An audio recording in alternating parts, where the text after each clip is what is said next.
Hey. Hey. I'm Alex. I'm Val. We're going to talk about Bust Out. Season 2, episode 10. Mm-hmm. Bust That's Out. right. Yeah. Great episode. Who wrote it? Frank Renzulli, as well as Green and Burgess, and directed by John Patterson. Cool. It's a great episode. What are your thoughts? I think it's a great episode. Well, in this episode we have the kind of continued toxic nature of everything that Tony does. Mm-hmm. So I think we see more people kind of get bust out in this episode as a result of his actions. Yeah. And also we see Tony almost running into some serious problems for himself based on his own actions, more so than we've had in previous episodes. Yeah, totally. And we actually see him being scared of that possibility, or like thinking that that's a real possibility for him. Yeah. Yeah, no, totally. Well, it kind of ties together like the past couple episodes, right? So we have like, the reason that Tony is potentially being investigated is because of the murder of Matt Bevilacqua from last episode. But then the stuff with Dave Scavino goes back to which episode? Dave Scavino, that would go back to the one with the executive game. The Happy Wanderer, which was pretty recent. Right. Yeah, so that just was happened. Before D-Girl, though. I mean, Right. It was a couple episodes back. Yeah. Even still, though, it's kind of like a continuation of that new character. Yeah, no, so it's interesting. We kind of get like the fallout, if you want to call it that, from those two, these two pretty major things that Tony's been involved in. One more on, like the violent end, and one more on the sociopathic kind of end. But yeah, totally. yeah, we also get. Yeah, well, I don't know. Well, I don't know how you want to talk about this episode. Well, okay, so it's interesting. The person who comes out is a small character, but it's interesting to think about them who spots Tony. Right. So that the guy very beginning, so he's kind of talking to the FBI and, feeling like it's his obligation to come forward as a citizen and report something like this. And the agents are saying, thanks to people like you, we just might do that regarding putting somebody behind bars. Right. I thought it was interesting how, he's concerned and he's talking about like, who was it? And it was just some, Kid somebody who fell in with the wrong who got crowd. mixed up with the wrong crowd, and then he says like crack, which is interesting, like how simplistic his view of it is. Yeah. So even like, I love how this show can take such a bit character and still interject like a multi-dimensional side to well, especially that when we character. see Like, him at home later, right? We get this it's amazing. Yeah. I love it so much. Yeah, so he's listening to Webern. So yeah, also just like that short time, like where they start to freak out, and then his wife is saying like, you just had to be a big man and go and do this.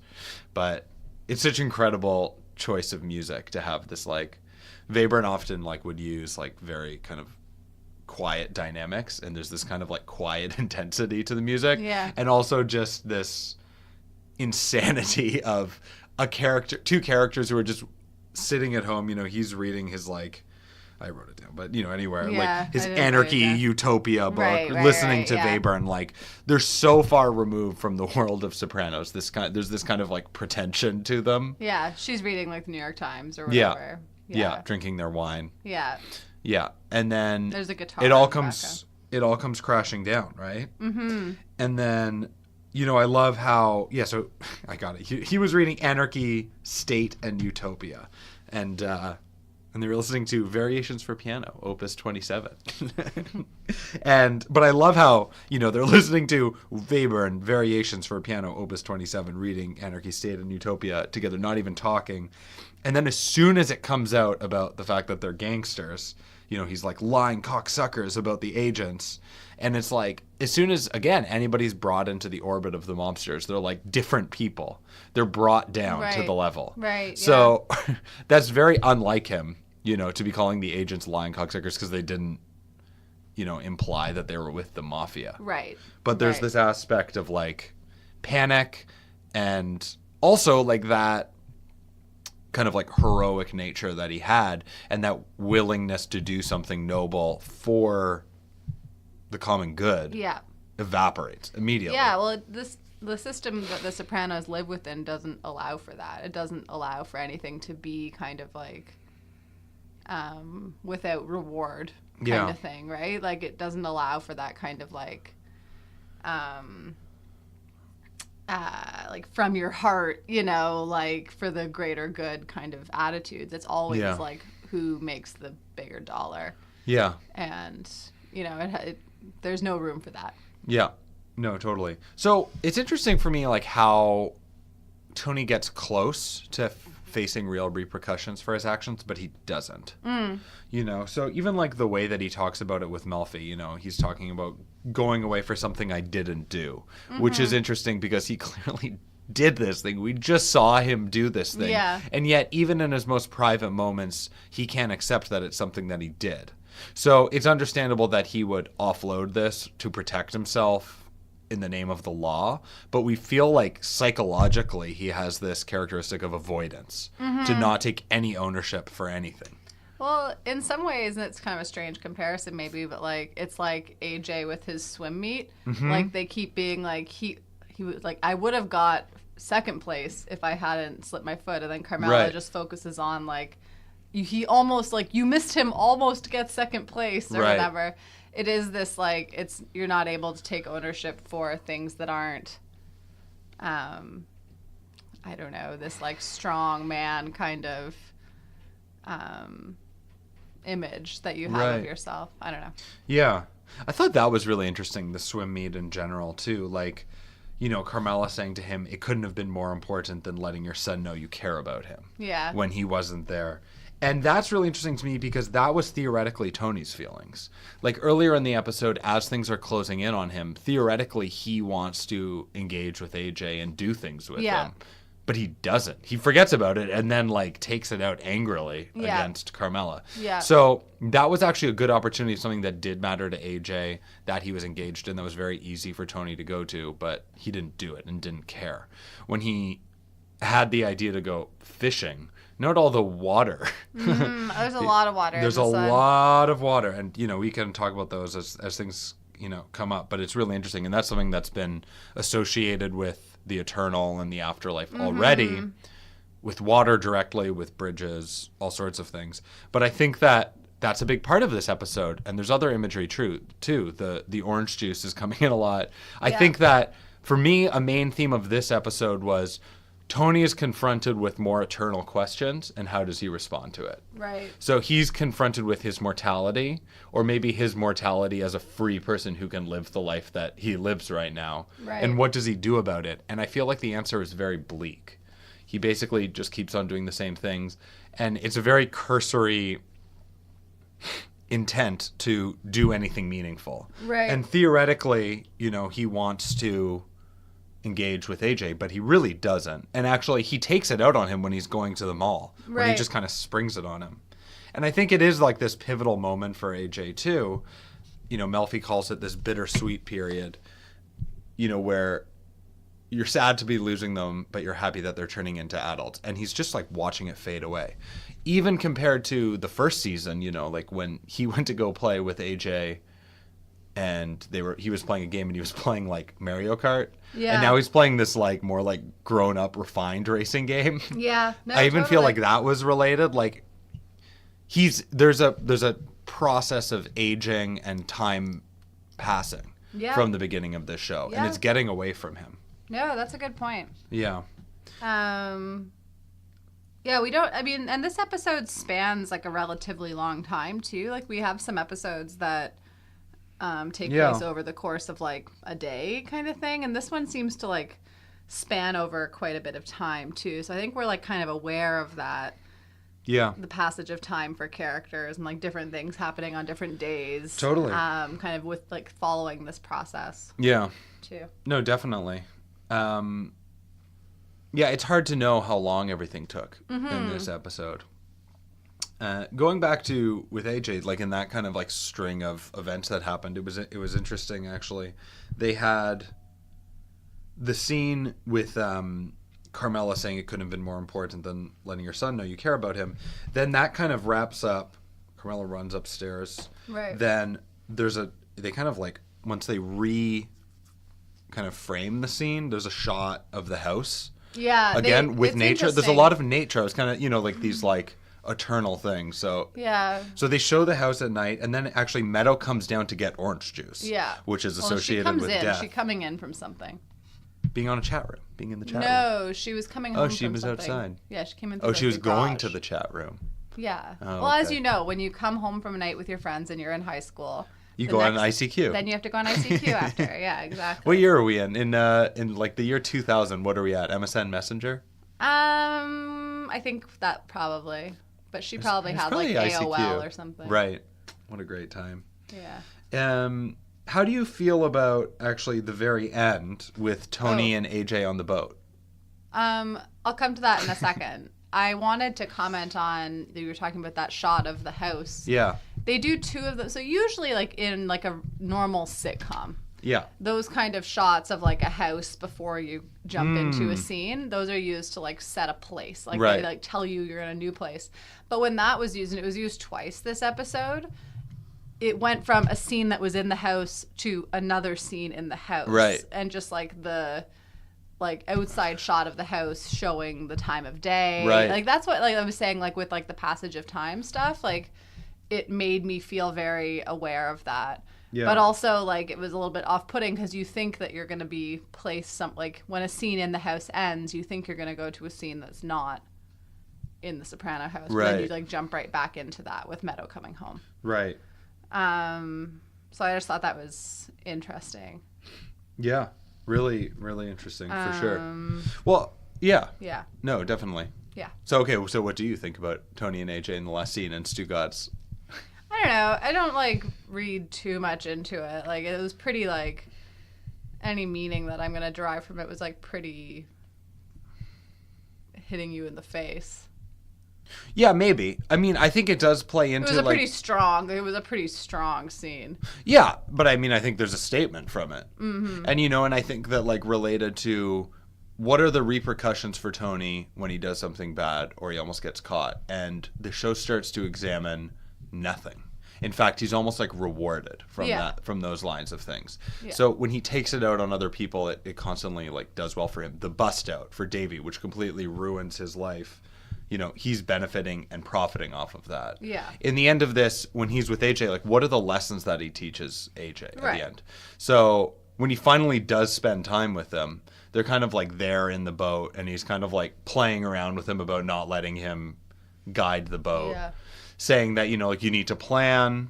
It's, there's no breaks. Mm-hmm. You need to be aware. And then at the end, he just like pumps up the speed and like capsizes a canoe. So, I mean, like, the two of them are just kind of, like, going, and there's just, like, kind of wreaking havoc on the world around them. Mm-hmm. And I think that ends up being what he's teaching his son. Mm-hmm. Yeah. Also, the fact that they're, like, kind of, like, they are brought back to the water, too. Like, he wanted to go fishing. There's a lot that's happening there. Yeah. And the thing that I was actually trying to recall was when he's talking to Dave Scavino, he says to him regarding the bust out, like, don't freak out, like, this is my bread and butter, which I thought was really interesting because he's mentioned that about the garbage business before, which is such a, like, fascinating thing to think of, garbage being your bread and butter. It's, like, seemingly this oxymoron, but it's true. Like, the Sopranos, they benefit from garbage. Like, everything that benefits them takes it away from someone else. And we talked about this kind of, like, zero-sum world, but in previous episodes, but it's true that like there's a resulting misery and there's resulting garbage and just like decay from everything they do. The last things too that I was thinking of on the kind of like water themes was a bunch. Like I was thinking too, it was interesting when Pussy goes to meet Skip near the beginning of the episode, and they're actually like by the beach. Mm-hmm. I feel like there's like the sound effects maybe too. We're hearing like in a future episode. Maybe, but I feel like seagulls and stuff like in the sound effects, like there's just this, like, for me, there was something that's, like, impending and kind of closing in on him. Like, he's getting closer to the water, which is not a good thing to be close to in this world, based on the symbolism we've seen. Yeah. The lawyer says, get all your ducks in a row. Yeah, that's right. Yeah, anyway, I just thought that those things were all interesting and that there was quite a bit of it in this episode.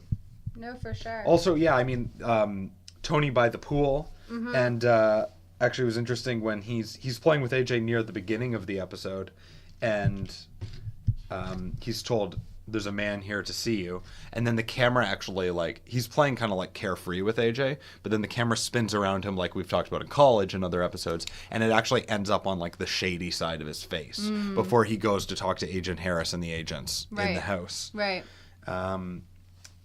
Yeah, I also thought it was interesting, just before that, with Carmela referenced a study regarding, when she was talking about that, like how he should be spending time with AJ, how a father's support is integral from this Harvard study regarding managing frustrations. And I thought that was really interesting because... It was a Time article. It was a Time? Yeah. I thought it was a Harvard study, though. Oh, I don't know. Oh, very important details. Yeah. But what's interesting is that managing frustrations might be the 2-word summary of what Tony wants to get out of therapy. And yet, what he has ended up with from it is blaming it on his mother. Right. And I find that that's really interesting because now the show is kind of like referencing that and saying that it's actually the father's input. Right. Which is something that's very unexamined in Tony's psychiatry. Yeah. Or his sessions. Yeah. And the reality is that he could have an impact on AJ in terms of managing his frustrations. And everything we've seen is that he has not learned how to manage his frustrations. It has not improved through the course of this show. Yeah, he also doesn't see that as the role of a father. Like, Carmela goes and says all this stuff from this article, like, your capacity to problem solve and blah, blah, blah. Like, there's all these benefits, right? But he sees it as, like, someone to toughen you up, someone to, you know, like, not be afraid of spiders, you know? Right. So it's just like, that's never going to be how Tony sees his role. Right. Which inevitably is his, going to or lead his responsibility, or something that which is would going to be lead his the fault. cycle to just continue. Yeah. And it's kind of like when he talks to Meadow later. Yeah. Right? And, like, he doesn't, like, he talks about how, like, people think, like, Meadow's just like her mom, but she's really like Tony. Yeah. Right? Nothing gets past her. I don't know, like, it is interesting, like, these things that are brought up with, like, what is your responsibility as a parent to, like, raise your child properly. Or then we see, you know, like, Davy Scavino giving away or whatever, gambling away all his son's money, right? Yeah. And someone else then has to provide. Like, what is the role of a father in a family? Yeah. Yeah. Yeah. I thought that was interesting too, again, with Davy Scavino. First of all, like, with his wife Christina, when she's meeting with Carmela and saying that Eric took her car to a fencing meet, so she didn't have it. Like, again, like this, like the repercussions of their actions from the previous episodes.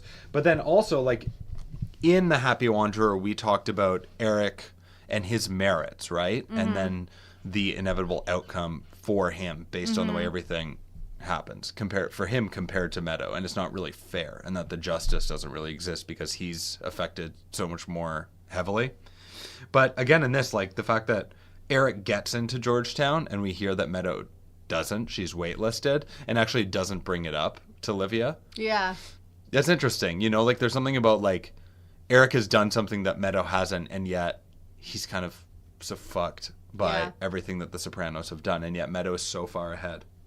It's interesting. Yeah, no, it is interesting. I wanted to talk about the dreams in this episode. So we have, I guess it's not really a dream, but we have, like, a flashback that Tony has when he's at the mall at the very beginning, and there's the carousel. We have this, like, flashback to Carousel. You're just gonna say the word carousel? Just carousel. Well, yeah. It reminds, I feel like there's like, under the surface in this episode, a big part of it is this, like, inevitability of generations repeating mistakes and from like father to son passing down, Which which is the reminds point me of of Carousel. Yeah. the musical, which Yep. is, based on this great Hungarian play.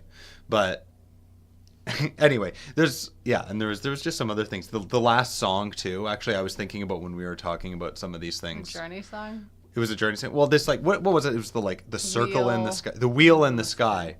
Yeah, there's something just like there's like repetitive, circular, never-ending, infinite movement or something that I get from this episode. Yep, totally. Something. I'm sorry to just interject with the word carousel, but Yeah, that's fine. you got my thoughts. Yeah, I forgot what I was going to say, but that's okay. Oh no. But then we have another dream. We don't see the dream that Carmela's having, but we know she has this dream, right? And so we have this kind of like meta level therapy happening when Christine or whatever her name is. Christina, I think. Yeah. Because Carmela says, I had a dream about Vic Yeah. the other night. And she was like, oh, that's just your subconscious telling you that you want to wallpaper your dining room. Right. Which was a funny, I don't know, like misappropriation of dream analysis that we like, ostensibly Melfi would be someone who is involved in that. Right.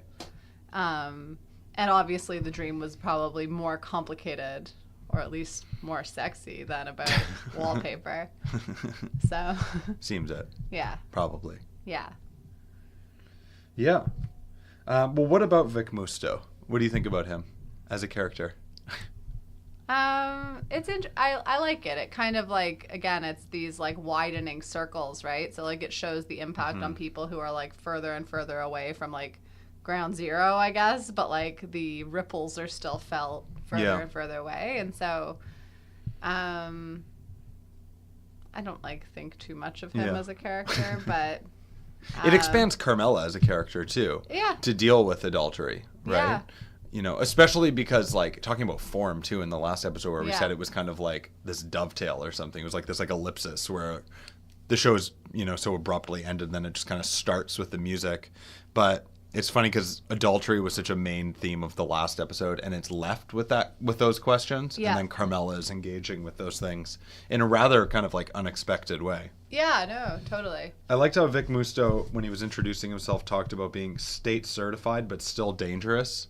And I love the irony in that, like that Carmela would be drawn to somebody who is so the opposite of dangerous. Yeah. Who is like so kind of by the books. Yeah. And that is what draws her in. Yeah. It's funny. She listens to Conte Partito Conte Partito, yeah. Mm-hmm. again. And actually, And Shania Twain. she gets the call actually while she's listening to Conte Partito on this black phone that we've talked about quite a bit actually in the first season, like people getting phone calls from black phones or white phones sometimes, but like, yeah. She listens to "You're Still the One I Want" by Shania Twain, but she's like making this picnic basket, which is, I thought they were gonna probably eat lunch inside the house. I didn't think they were gonna go on this picnic. She seems like she had a pretty like elaborate plan for lunch. Yeah, it seemed pretty over the top, but then Horatio or whatever shows up instead.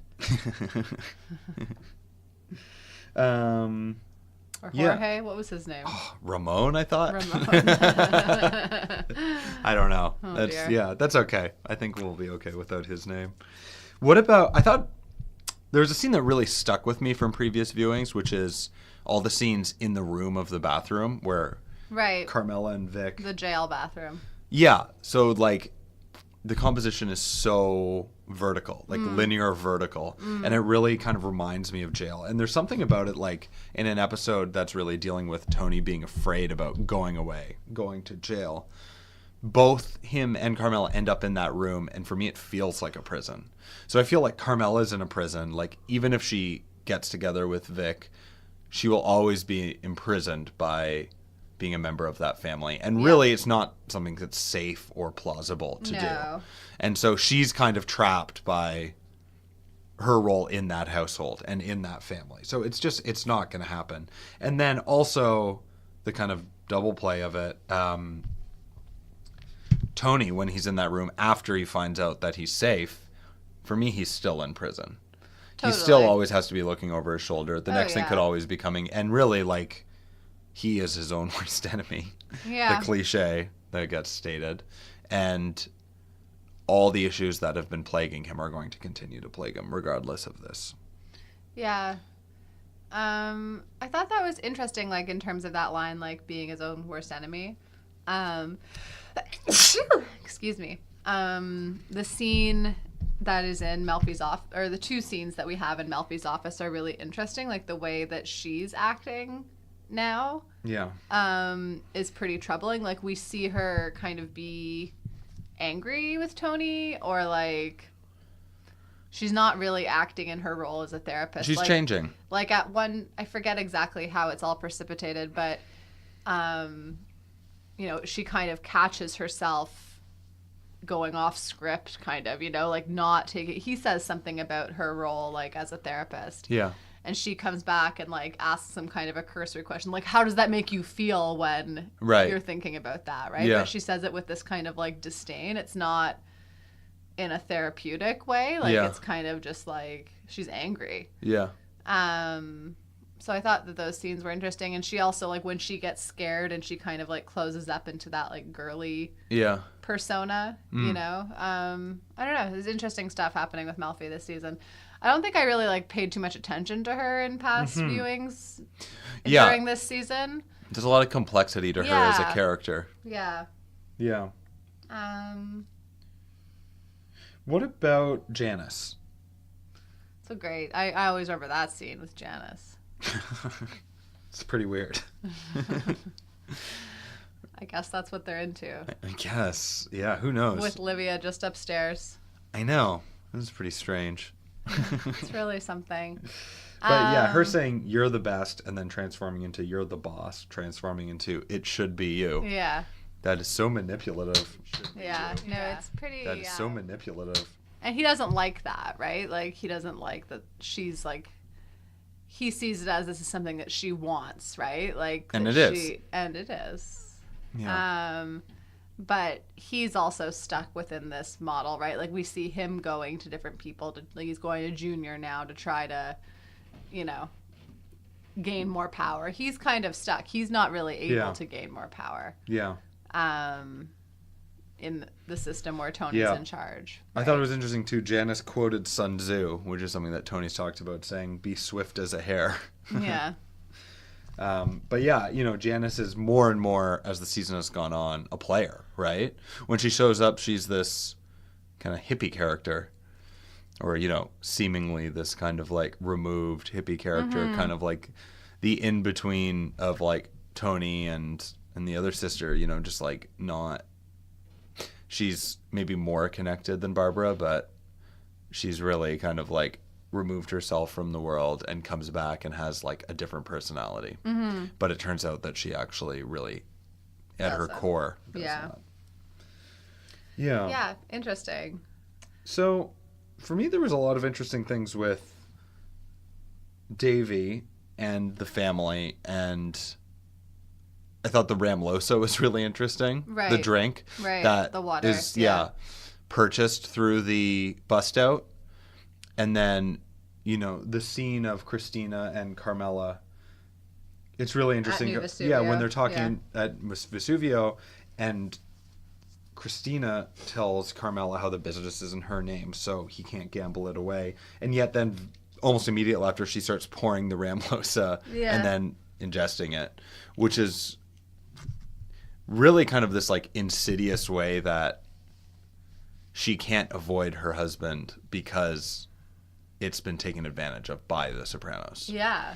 And so they force her to be like a cannibal. Yeah, she's drinking it. She's like drinking away the business. And then I also thought it was even more than that. Like Dave Scavino, when he's in the house in the tent, he has the pizza box in there. Yeah, I saw so that. He's like ingesting the pizza that was ordered that we saw earlier that Richie had. Yeah. You know, when he was getting the sandwiches and like 7 boxes of pizza, God knows why. Yeah, to the store's account. Yeah. Yeah. But, you know, they're both kind of forced to, basically cannibalize themselves. Yeah. Also, Tony's just inability to deal with anybody else's crises. So when Tony's really struggling with the witness in the sporting goods store, Davey breaks in saying, it's happening. You know, they're pressing a lawsuit. Right. You know, basically like, it's over. Like, my life is over. And people are like, not now. Which we've heard before, right? It's like Christopher walks in with his own problems. Like, not now, because Tony has a big crisis. He's unable to have any empathy for other people's major life crises. Yeah. And that especially when something is happening to him, it's just like that trumps everything. Yep. And then, you know, not only that, but there's kind of this like showdown. He actually like chases Davey away. I guess he like feels bad, but it's pretty cheap. He's like, you're doing great, as he like forces him to cannibalize himself and steal it's the same everything way he owns. treats like anyone else, like he the same way he treats AJ. It's the same way he, you know, like he like has these explosions, he blows up at people, and then he feels bad. Like he feels bad about Matt Bevilacqua. He was calling for his mom. You know, it's similar. Like he feels bad at some level for Davey Scavino. Yeah. But then he, like, you can see, like, when he was sitting there with Davey in the tent and they were, like, kind of reminiscing for a second. Yeah. And then he was like, I knew you had a store. Like, I was just trying to. That's like, so I knew, messed I up. knew, you know, like, Because so, from watching the Yeah. last, you know, the episode, I didn't get the feeling that it was that intentional to bust well, out I don't his know if story. it was, but Tony, like, But the fact that he would even turn it yeah. into that, that's horrible. Why would Yeah. he want that to be the interpretation? I don't know, like, for power, for also just, like, then he doesn't have to feel those feelings of being upset about it. He doesn't have to live in a gray area. He can, like, see himself as just all bad. Maybe. I don't know. Yeah. Well, I thought it was interesting, actually, when he's watching the History Channel in this Right. episode. They're talking about France in 1944, General Patton. There were controversies tarnishing his reputation. He wants to vindicate himself the only way he knows how. Is in through battle. battle. But there's something about that, right? Like, that's kind of what Tony Yeah. emulates. Totally. And that's all he really knows how to do. We've Yeah. talked about him being comfortable in these realms of casual violence. Yep. And he really is. Like, he's comfortable in battle and maybe even in his own crises. Yeah. But it's almost like in Godfather when they talk about, they're like, Tom Hagen, you're not a wartime consigliere. Like, there's like different kinds of people out there. And Tony really thrives in battle, in war. Like, in those black and white, he's that kind of person. You know? Tom Hagen, what an interesting character. Too much. We're throwing the net too far. Tune in for our new Godfathers podcast, where we talk about Man. yeah, He's not Italian. yeah. There's a lot. It's okay. We're gonna talk about Sopranos. Another thing actually with Tony and the way that he deals with these things is actually when he goes to pay Beansy at the end. So I thought that was really interesting. Yeah. Why does he do that? So I thought that was a fascinating scene. I think he's got off. He's happy. You know, Yeah. Melfi asked him, the question is, how do you stop? Right. Right? And Tony says, no, I'm not doing this, and leaves. Yeah. So again, there's like zero self-reflection. And then, you know, we see him going to Beansy. For him, I feel like he's doing something that he thinks is kind and is going to make him feel better. The reality is he's doing nothing that makes Beansy feel better. So Yeah. again, there's a complete lack of empathy. He goes and offers him $50,000. He feels like that's like the nicest thing he could do. He's doing something for someone else. Beansy doesn't even want it. No. I mean, he's a paraplegic, and that's not being addressed. Like, it's actually kind of like cheap, and he finds it insulting. And yet Right. Tony goes because he's doing something for himself and hands it off to Beansy. And you know, too, that Beansy's now in debt to Tony for this, which makes me sad. That's okay. That's kind of was my interpretation. Yeah. Yeah. Like, it kind of like ropes him back into it, kind Yeah. of, right? But there was something, too, in that scene in the way that it was acted and presented. Like, as he's walking away, like, James Gandolfini is, like, I know, he's so so happy. happy, And actually, yeah. the painting in the back is almost like a kid's painting of flowers. Yeah. It's like, it's just so simplistic. Yeah. I feel like it's like now he's, I mean, like a happy wanderer. Like, he's the one Yeah. who's just kind of like so gleeful. And yet, Beansy is the opposite of that. He's miserable, didn't want this, basically was forced into taking the money, and he's a paraplegic. Yeah. So Tony's not doing it for anybody other than himself. No. And he leaves feeling better, but he really shouldn't. Yeah. No, absolutely. So he's a great guy. He's just a great guy. Verdict's still out. Is Tony a great guy or not? Yeah. Jury's still out? Verdict's still out? Jury. Jury's still out. Yeah. Well, no jury's coming up because he's off. Hey, The spoilers. The Webern listener, he chickened out. Will they ever find out who killed Matt Bevilacqua? I don't know. Will Pussy... I don't know. Will Pussy ever tell Skip if he was actually there or not? I don't know. Will Tony and AJ ever go fishing? They did. Yeah. That's nice. Yeah. Let's leave it there. Well, thanks for listening. We'll be back. We have a lot more Sopranos to talk about. Last 3 episodes, I guess, right? Yeah, getting near the end of season 2. And I can't wait for the penultimate. ooh, that'll be fun. I can't wait for the ultimate of this season. Yeah, it's good. Matt, it's like the best episode. Spoilers. That's a great episode. Okay, I'm sorry to spoil it. It's a great episode. I'm sorry to spoil it. The last episode is a great episode. Yeah. Okay, see you then. Bye.